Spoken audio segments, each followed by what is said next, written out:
అప్పుల బాధలు వెంటాడుతున్నాయా? అయితే 6 JVR వారి జాతిరత్నాలు ధరించండి. నమస్తే, వెల్కమ్ బ్యాక్ టు మనం టీవీ. నేను మీ పవన్ బేస్వాడ. ఇప్పటికే అహ్మదాబాద్ ఫ్లైట్ క్రాష్ అయిన సంఘటనలో దాదాపుగా 265 మంది మరణించినట్లుగా వార్తలు వస్తున్న నేపథ్యంలో ఇప్పటికే 81 మంది బాడీస్ కూడా రికవరీ చేసినట్టు తెలుస్తోంది. ఇంకా కొంతమంది అక్కడ సహాయక చర్యలు కొనసాగుతున్నాయి. ప్రధానమంత్రి నరేంద్ర మోడీ గారు కూడా ఈరోజు అహ్మదాబాద్కి రావడం జరుగుతుంది. అక్కడ సహాయక చర్యలను కావచ్చు, జరిగినటువంటి పరిస్థితిని ఆయన సమీక్షించే అవకాశం కనిపిస్తుంది.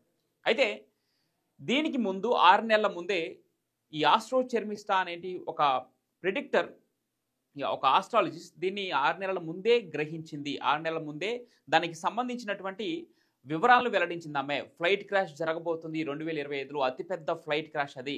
ఎయిర్ ఇండియాకి సంబంధించి విపరీతమైన పెద్ద దుర్ఘటన జరగబోతుంది, భారతదేశం అంతా షాక్ అవుతుందని చెప్పేసి ఈ ఆస్ట్రో చెర్మిస్టా అనే ఒక ప్రిడిక్టర్ చెప్పడం జరిగింది. ఇది విపరీతంగా వైరల్ అయిపోయింది సోషల్ మీడియాలో. ఆమెకి 6 నెలల ముందుగానే ఇంత ఖచ్చితంగా ఎట్లా చెప్పగలిగింది? ఒక పక్క కొంతమంది అనుమానిస్తున్నారు. అంటే ఎందుకంటే ఈరోజు సోషల్ మీడియా ఇన్ఫ్లుయెన్సర్స్ చాలామంది వారు చేసినటువంటి ఘనకార్యాలు మనం చూసాం. అంటే పాకిస్తాన్, భారతదేశం రెండింటి మధ్య ఉద్రిక్త నేపథ్యంలో ఇక్కడ ఇన్ఫ్లుయెన్సర్స్ వాటికి ఎట్లా అందించారనేది మనం చూసాం. సో ఇప్పుడు ముందుగానే భవిష్యత్తులో జరగబోయే కొన్ని సంఘటనల్ని ముందుగానే వెల్లడించే వారిపైన కూడా కొన్ని రకాలైన అనుమానాలు వ్యక్తమవుతున్నాయి. ఈ నేపథ్యంలో నిన్న జరిగినటువంటి ఫ్లైట్ క్రాష్లో ఆ ఫ్లైట్ ఎలా పోయింది, ఎక్కడ పడిపోయింది, ఏ బిల్డింగ్ పైన పడింది, డీటెయిల్స్ అన్ని ఇప్పటికే సోషల్ మీడియాలో విస్తృతంగా మనం మీడియా ద్వారా తెలుసుకుందాం.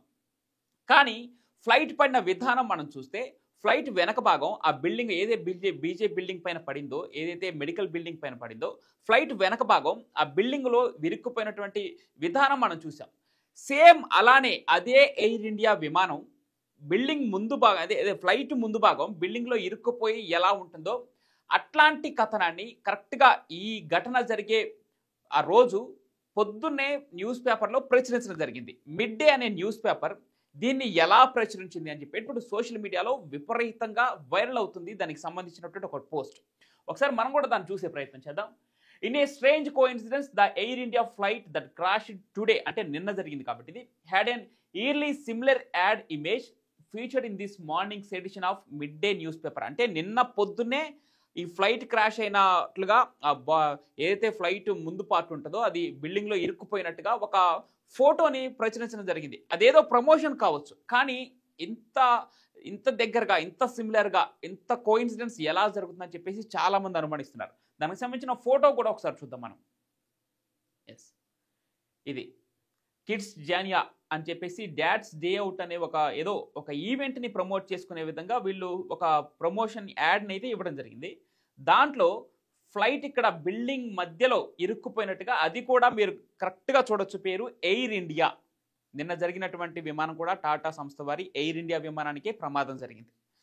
ఏదైతే ఆస్ట్రో చెర్మిస్టా చెప్పిందో దాన్ని 6 నెలల ముందు ఖచ్చితంగా టాటా సంస్థ విపరీతంగా ఎక్స్పాండ్ అవుతుంది, 2025లో వాళ్ళ అభివృద్ధి చాలా బాగా ఉంటుంది. కానీ ఫ్లైట్ క్రాష్ అనే ఒక దుర్ఘటన వార్త ప్రపంచాన్ని, భారతదేశాన్ని కలవరపాటుకు గురి చేస్తుందని ఆమె ఎలా చెప్పిందో, ఆమె చెప్పింది మాటల్లో చెప్పింది, ఒక ట్వీట్ ద్వారా చెప్పింది. కానీ ఇక్కడ వీళ్ళు ఇమేజ్ లేసి మరి దీన్ని చూపించే ప్రయత్నం చేశారు. ఇక్కడ మనం చూడొచ్చు, ఆ బీజే బిల్డింగ్ భవనం పైన మెడికల్ బిల్డింగ్లో విమానం వెనక పార్ట్ ఉంటుంది కదా, ఎండింగ్ పార్ట్ ఎట్లయితే ఇరుక్కుపోయిందో ఇక్కడ ఫ్రంట్ పార్ట్ని వాళ్ళు ప్రచురించడం జరిగింది మిడ్ డే న్యూస్ పేపర్లో.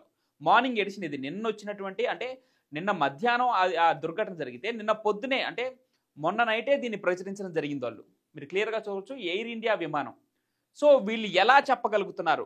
కొంతమంది చాలామంది అనుమానాన్ని వ్యక్తం చేస్తున్నారు, వీళ్ళకి ముందే ఎలా తెలుసు, ఈ రకంగా కూడా ఇన్వెస్టిగేషన్ చేయాలని చెప్పేసి. సరే, ఏదేమైనా ఇప్పటికే కేంద్ర విమానయాన శాఖ మంత్రి రామ్మోహన్ నాయుడు దీనిపైన చర్యలకి ఇప్పటికే ఆదేశించారు. ఒక పక్క అమెరికా నుంచి కూడా కొన్ని బృందాలు రాబోతున్నాయి, బ్రిటిష్ బృందం కూడా ఇక్కడికి రాబోతుంది దీనిపైన ఇన్వెస్టిగేషన్ చేయడానికి. అసలు ఏం జరిగింది అనేది లోటుపాట్లు తెలుసుకోవడానికి, నిజాలను వెలుగు తీయడానికి చూస్తున్నారు. దీని వెనక ఏమైనా కుట్ర కోణం ఉందా అనే కోణంలో కూడా దీనిపైన విచారణ చేస్తున్నారు. ఇప్పటికే మనం చూడొచ్చు, భారతదేశంలోనే అతిపెద్ద విమాన ప్రమాదం, నాకు తెలిసి ప్రపంచంలోనే అతిపెద్ద విమాన ప్రమాదంలో ఒకటిగా చోటు చేసుకున్నటువంటి నిన్న ఈ టాటా ఎయిర్ ఇండియా విమాన ప్రమాదం చరిత్రలో నిలిచిపోతుంది. అంతమందిని బలి తీసుకుంది. విమానంలో ఉన్న ప్రయాణికులే కాకుండా బయట ఉన్నటువంటి ఆ మెడికల్ కాలేజీలో ఉన్నటువంటి మెడికోలు దాదాపుగా 20 మంది ఈ దుర్ఘటనలో దుర్మరణం పాలవటం అత్యంత దురదృష్టకరం. ఏదేమైనా మనం టీవీ తరపున వారి ఆత్మలకు శాంతి చేకూరాలని కోరుకుందాం. అదేవిధంగా ఎవరైతే వారి కుటుంబ సభ్యులు బాధపడుతున్నారో వారికి ప్రగాఢ సానుభూతి తెలియజేస్తుంది మనం టీవీ.